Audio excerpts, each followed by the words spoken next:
Democrats are finally taking on Biden and giving the Democratic Party a chance to win. In late June, Democrats throughout the country simultaneously realized that their presidential nominee could no longer reliably speak in complete sentences. Joe Biden's age was no secret, but the extent of his cognitive and rhetorical decline had been closely guarded. The president spoke in public far less often than his predecessors.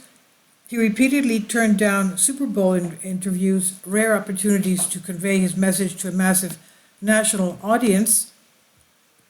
This limited calendar set off alarm bells among some pundits. Still, it was possible to imagine that the White House team was unduly risk averse. Biden's age was undoubtedly the liability, and his rhetorical chops significantly diminished. But maybe he was still okay. Given widespread doubts about his vice presidential electability, unifying behind Biden was plausibly the party's best bet. Until it wasn't. The president's disastrous debate performance broke through Democrats' collective denial. The simplest explanation had been the correct one. The White House had been hiding Biden from the public because he had something to hide. There was no precedent for the challenge this posed to the Democratic Party, and there was no straightforward mechanism for resolving it. For weeks, Democratic leaders floundered in the search for the consensual path forward. Some entertained blindly following Biden into the wilderness. After some delay, however, party leaders prioritized their constituents' interests in victory over their own desires to avoid blame or interpersonal conflict. Over the past 24 hours, it has become clear that the Democrats are in array. On Wednesday, ABC News revealed that Senate Majority Leader Chuck Schumer had personally told Biden last Saturday that he could best serve the party by getting out of the race. House Minority Leader Hakeem Jeffries told him the same thing. Former House Speaker Nancy Pelosi, meanwhile, told the president that polling showed he could not beat Donald Trump and that staying in the race would destroy Democrats' prospects of winning back control of the House. When the president refused to take this advice, all three Democratic leaders evidently let word out of their views leak. And when confronting with the reports of their private conversations with Biden, Pelosi, Schumer, and Jeffries all pointedly refused to deny the accuracy of such news stories. Also on Wednesday, the film producer Jeffrey Katzenberg, who has served as Biden's campaign advisor and conduit to deep-pocketed Democrats in Hollywood and finance, told the president that donors were withdrawing their support out of a conviction that he cannot win, a development that would make it difficult to sustain an adequate presence on swing state airwaves through November. Around the same time, the Democratic National Committee, DNC, scrapped plans to formally confirm Biden as the party's nominee in a virtual roll call vote next week. That event had initially been scheduled when it looked as though waiting until the Democratic National Convention in late August to officially nominate a candidate would deprive the Democratic nominee of access to the ballot in Ohio. But the DNC persisted with plans for a roll call even after Ohio passed a law resolving that issue. The virtual nomination process therefore came to be seen as a tool for Biden to run out the clock and force himself upon a mutinous party. Schumer and other top Democrats implored the DNC to postpone the roll call, which is now scheduled for the first week in August. Finally, on Thursday, the Washington Post reported that Barack Obama had told allies in recent days that President Biden's path to victory has greatly diminished, and he thinks the president needs to seriously consider the viability of his candidacy. When asked about this revelation, a spokesman for Obama declined to deny it. This concerted pressure campaign from Blue America's most powerful political and economic actors appears to be paying dividends. The Times reported Wednesday that Biden has become more receptive in the last several days to hearing arguments about why he should drop his re-election bid, and been willing to listen to rundowns of new and worrying polling data as he asked questions about how Vice President Kamala Harris could win.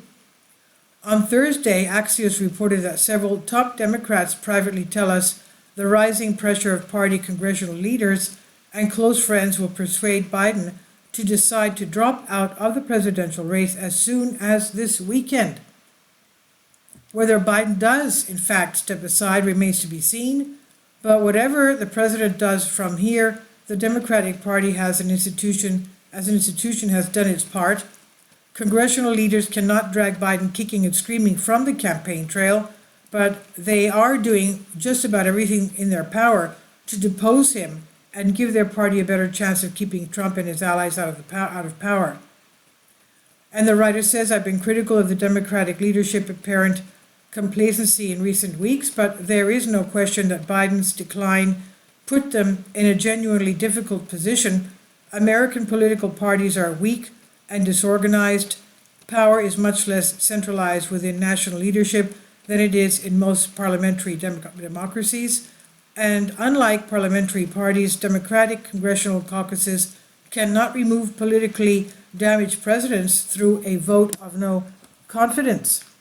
Removing a presidential nominee against their will after they have already won an overwhelming majority of primary votes is a task for which American parties have no manual. And thus, to mount a concerted campaign to push Biden to the sidelines, Democratic leaders had to be willing to stick their necks out without the protection of any legitimized precedent. It was entirely plausible that they might lack the will to do this. After all, the president did not bend in the face of his fellow Democrats' doubts and attacked those calling for his exit as bedwetters and anti-democratic elites. Meanwhile, few in the party had much confidence in the electability of Kamala Harris, the Democrat best positioned to inherit the nomination should Biden step aside.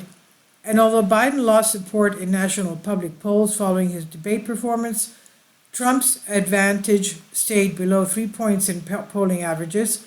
Harris has been performing slightly better than Biden in polls against Trump, but the difference is fairly marginal. Thus, for self-interested, risk-averse politicians, it would have been tempting to conclude that the party was going to lose no matter what they did, and it would be better to let Biden take the blame than claim ownership of Harris's inevitable loss. Rejecting such fatalism required both commitment to the best interests of the party writ large and a modicum of sophistication in political analysis. Kamala Harris does appear most likely to inherit the Democratic nomination should Biden step aside, and it's true that she does not currently look like an especially formidable candidate, but her disapproval rating is lower than Biden's. Voters' views of her are less fixed. She therefore offers higher upside, and when you are heading towards near certain defeat with a candidate who's been losing in swing state polls for months and is physically incapable of communicating effectively with the public, it's better to roll the dice on a candidate with higher ceiling, even if she has a potentially lower floor. That said, if Democratic leaders believe that the party could consolidate around a stronger standard bearer, perhaps one with proven record of winning office in a swing state, they should work towards achieving that outcome. In any event, persisting with Biden would be profoundly damaging for the Democratic Party. It would force many Democrats to repeatedly tell a lie, and one that an overwhelming majority of voters recognize as such. That Biden is clearly fit to serve another 4 years as president. Now, according to the Times, one recent internal Democratic poll indicated that voters are deeply distrustful of electing officials who vouch for their president's mental capacity and endorse him. Whatever one makes of Harris's odds, avoiding tainting down ballot Democrats' perceived integrity in the eyes of swing voters is grounds enough to make for making the switch. It's still conceivable, if doubtable, that Biden will refuse to step down. At this point, his persistence will tell us more about his personal pathologies than those of his party. Faced with the unprecedented political crisis, Democratic leaders unified behind a coherent strategy to advance the party's best interests in defiance of a president who struggled to recognize the unsustainability of his position. With Biden's belated help and further strategic ruthlessness, they will give their coalition a fighting chance to win in November. The Democrats are in array. In other words, in chaos. And this is on DNYUZ. Please leave your comments. Thank you for your support. Finally, support my Patreon account. The daily posts are 5 videos daily, and they are totally different from what I have on my YouTube channel. Thank you so much for your support and that you find all my content so interesting. You'll find the Patreon account details in the description box below.